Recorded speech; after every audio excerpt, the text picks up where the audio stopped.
Nigerians' response to Tinubu plea to shift the protest, that they are not backing down, that the leader of this protest is hunger, starvation, insecurity that is rocking the entire Nigerian region. And as such, Tinubu has failed to address these mirrors of problem while enriching himself and his chronics, living, of course, a fictitious life at the expense of the Nigerian impoverished masses. Your take on this? Okay, thank you very much. My take on this is in all over the world, protest is allowed. But in a situation whereby the faces that are coming out that they want to protest, the government will look at them. What have been your inputs in the governance? What have been your inputs in the on the country? You know, if you want to come onto the table, you must come with a clean hand. They will ask you, what are you engaging on? Are you engaged at all? What is your sector? What is how is the government affecting your job you are doing? You need to bring something on the table. That's what I'm saying. If not, they will look at them as a nuisance. I'm saying this, quote and unquote. They will look at them as a nuisance. They will look at them as agberu that just want to come and mingle and disrupt, you know, the vandalize the resources of, I mean, the resources of the country, or vandalize the what's it called, the issues of vandalize what the state has built, all the infrastructure the state has built.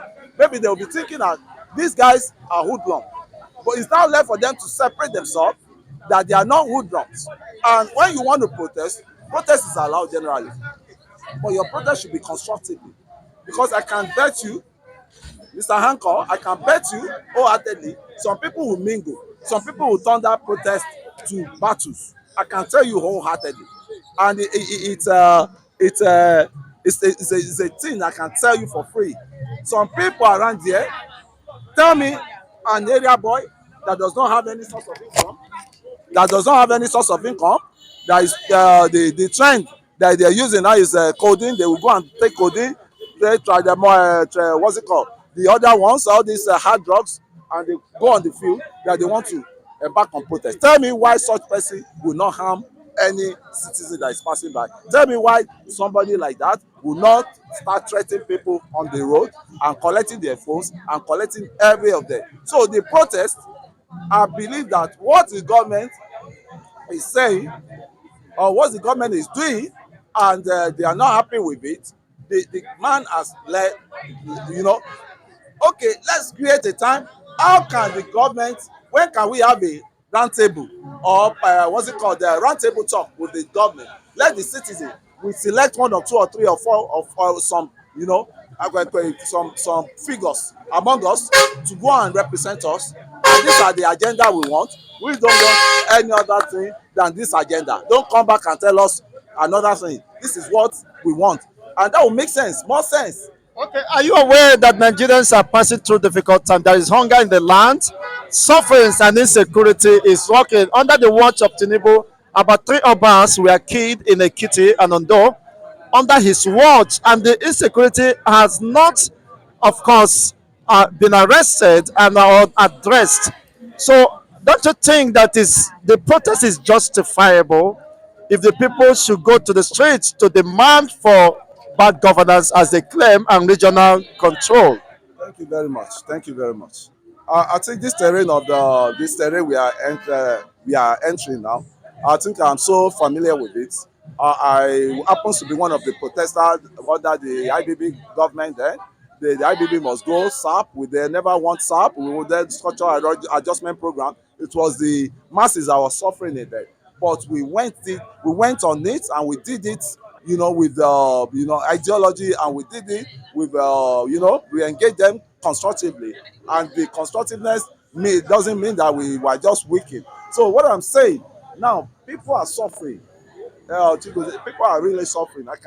I myself, I'm feeling the brunt, man. I'm feeling it. But one thing is, two wrongs don't make right. Two wrongs don't make the right. And I can tell you, and what led to our suffering? An average an average Nigerian youth doesn't know he has to have a back backup plan for himself in life. And what I mean, how do I mean by backup plan? The backup plan is to be to feed yourself, to shelter yourself, and to you don't need to wait for government for that. I can tell you, but government can have a good policy for you to have mortgage, and that mortgage you'll be paying instrumentally, and it will be as easier for you. But I'll blame the government for that, and I'll keep blaming them, because us the government, they are spending carelessly, they are spending extravaganza, and they want the citizen to be bearing the brunt. I don't support that. But what I will just say is, we ourselves, we are partaker of the problem we are having. You ask me why. Somebody like me, I won't expect some farmer from the north to come and bring food for me before I can eat. Chigozie, I can tell you wholeheartedly, like, in my village, my grandfather used cocoa money to send my father to school, to send his siblings to school, and how suddenly we just slept in slumber. We never, go back to the roots we believe in, and we are expecting some people from one region, that their region is not stabilized, to come and start bringing food for us, and we say we are hungry when we have hands, we have this thing, we can go to farm. And if it is insecurity we're talking of, this is another thing, one thing the youth should go and tender when they want to protest. Yes, that's I wanted to say that there's an abroad man who returned to Osun State and was killed in his farm. This escalated. Some Fulanis adopted them and killed some people. So, what can you say that in Osun State, this happened in Osun? When was that? Within the border of Oyo and Osun, but it's in Ikere. Ikere should be in Osun State. Ikere is Akure. Ikere Ekiti. What is that? Ekiti. Not Ikere, Osun State. Yes. Yeah, you're right. You see the forests in all those areas. Our governors, both the southwest governor, I don't know, they've been sleeping. The past one, no, but the current one, I think Adeleke is trying his best now to bring some expertise to the forest, to teach our people how to maintain the forest. I'm talking of the forest guard. And you're quite right. They've occupied all the forest of the southwest as it is. How did we get to be where we are now? How did we get to where we are now? It's because we are not proactive. It's because the governors, they are just self-centered for themselves. They are not proactive of the masses. And I can tell you categorically, I've heard that too before. Towards that Osun axis, they kidnapped several people there. Always kidnapping. And these are the people that when you go to Shagamu, that's why I'm calling out the governor of Ogun State, Dapo Abiodun, Governor Dapo Abiodun. He should be very careful, and he should be more strategic in governing Ogun State, because all the thick and narrow where their dumping ground is Ogun State. It's Ogun State, and I'm saying it loud and clear. They should be hearing. It's Ogun State, so they should find solution to profile everybody coming to that Ogun State, because there was a time I tried to profile them. The driver, where are all these people going? Shagamu, and these are the people that are causing problem within the, once they settle down there, they will be looking for the, what's it called, pre, that they will cash on. So to me, we have weakened governments, and our governors, starting from the even presidency, governors, we are not proactive to rule Nigeria. I can tell you, if they give Nigeria to me to rule, as I am, I'm nobody, I'm somebody. But if you give Nigeria for me to rule, I can fix Nigeria up within 6-7 months. I can tell you what happened, because the problem is not too much. What is there in in northern states? Go to them. What do they want? Do they want agriculture, and do they want peace for themselves? Okay, you governor, any crisis in your state, you'll be impeached for it. You'll be impeached. When they hear that impeachment, they will sit tight. Look at what is going on now. The bandits that are coming in, are we the one that created them as bandits? We are not. But the southwest, southeast, they are the one filling the Bronx, right? So it's not a rocket science to fix Nigeria. It's not a rocket science. It's not a rocket science, but it's the right of the people to protest. Tinubu once protest against Jonathan, and today the fever of protest is catching him. What can you say about that? Is he afraid of anything? He's not afraid, but he is being afraid not for the protest to degenerate into killings. And what I mean by the killings are destruction. Let me say killings and destruction, because the issue there is there are some people that does not have that have a satanic mind for that protest. That once they enter that protest ground, their own is to come and cause chaos, cause calamity in that. Everybody cannot think same now. And you could see, you will have witnessed what the generation that came after us, what they are doing now is coding loud, everything. That's what they're taking now. Once they take that thing now, they can kill anything, they can do anything. Their brain will not be normal again. So those ones are those ones that you want them to attach with the protesters. No, look at it. Once they a stain on the cloth may spread if you don't quickly take care of it with detergent. That's just a parable I'm just trying to make. As you are now, if you join the protest, behind you there's one agbero, behind you there's one area boy that is deadly, hungry. And their boys are Tinubu boys. Are they turning against their master lately? As everybody is complaining, are they part of the complaint? No, you see, at times, Chinedu, we need to be doing some fact check. Chigoze, we need to be doing some fact check. You see, if not the advent of Tinubu, eh, then they will have. When last did they rob you in Lagos? When last were you robbed? No, answer me. When last were you robbed? There was a time prior to Tinubu time, we had military administrator then. We have General Abusoye, Abusoye. We have General Buba Marwa. Buba Marwa used all his tenure to be chasing robbery, armed robbery house. And this is what we will have faced again if Tinubu did not go give them a job. And the job he gave to them say, park management, go and check your. They are the one just behaving like nuisance. The president did not put them there to be nuisance.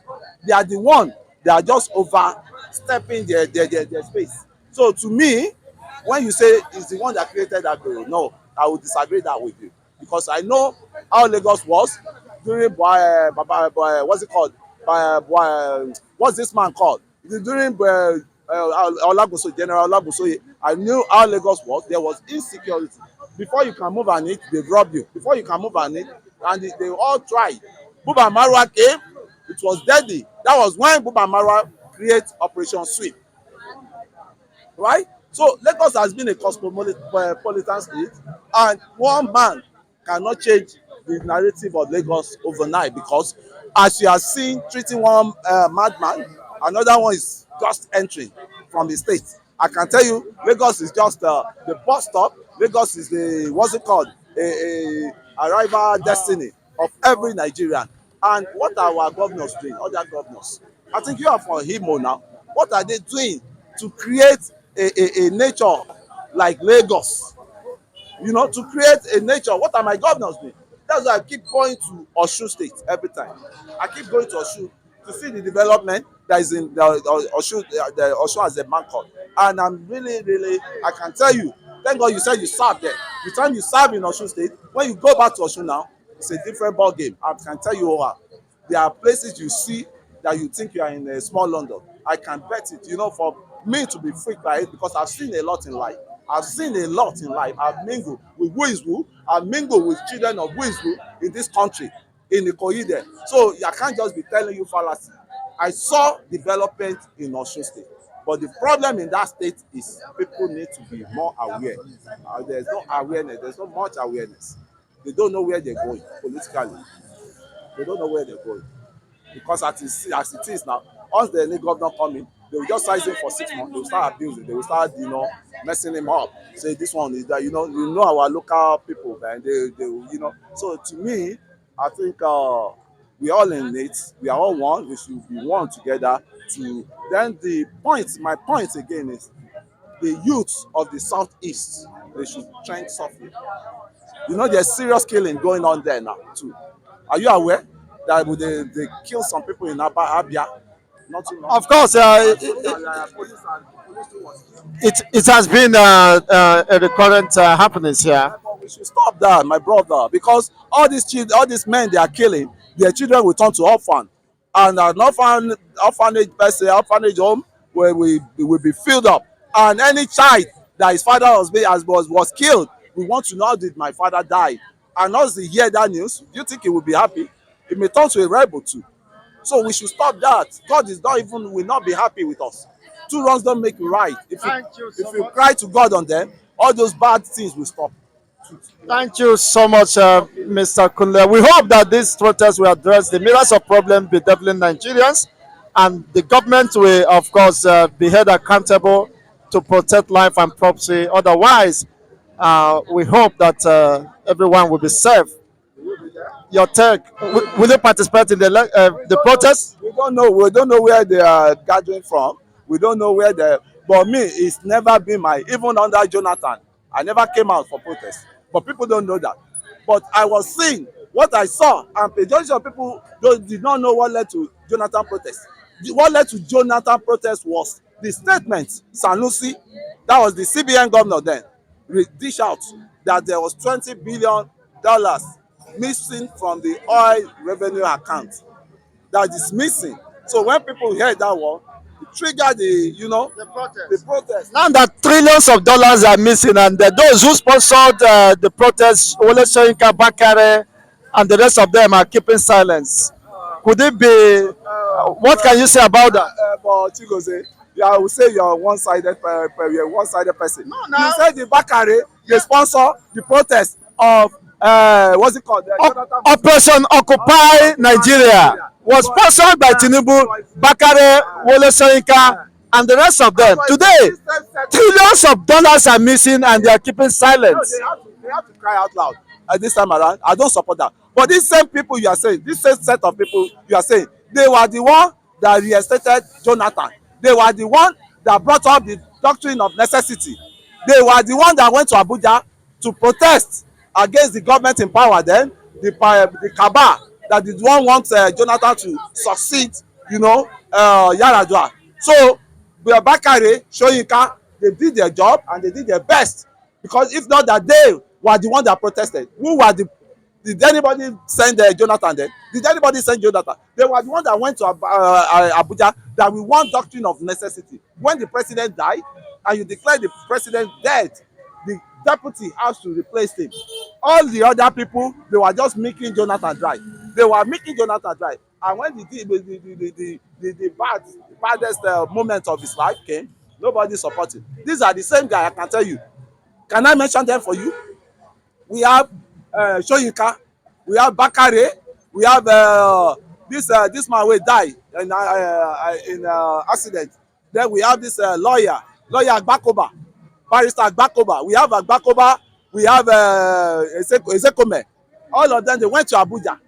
But you see the youth we youth, we need reorientation because we don't know how we came to be in Nigeria today. We don't know how Nigeria came to be. How we ourselves, we don't know how we, our movement, with our, as we growing, we never study what are the rudiments that brought up Nigeria as one, that has won those days, that they could be able to enjoy themselves. There's always an handshake across the border. I can eat breakfast in this thing today. That's in east today. I come back to the north and eat breakfast. But now it's no more. There's no unity. There's no unity. God bless you. There's ethnic. We hope, of course, you will be part of this protest and against the man you voted for, who unfortunately has failed Nigerians. I can never believe he has failed Nigeria because if you are having a match, football match, and an opponent is leading you by one goal, and you still have how many minutes? You have 30 minutes or 60 minutes to play the match. You've never lost the match. You can't just decide that he has failed. You still have how many years? He has 2 years or so, 2 years plus. So let's give it to him. You can't just judge him for now. You can't judge him because they can never judge you likewise. They're a bad guy too. No, they can't. Thank you so much. Thank you, Kunle. Kunle has been an ardent defender of Tinubu and his administration. It's been an interesting moment, honestly. Thank you once again for being part of this show.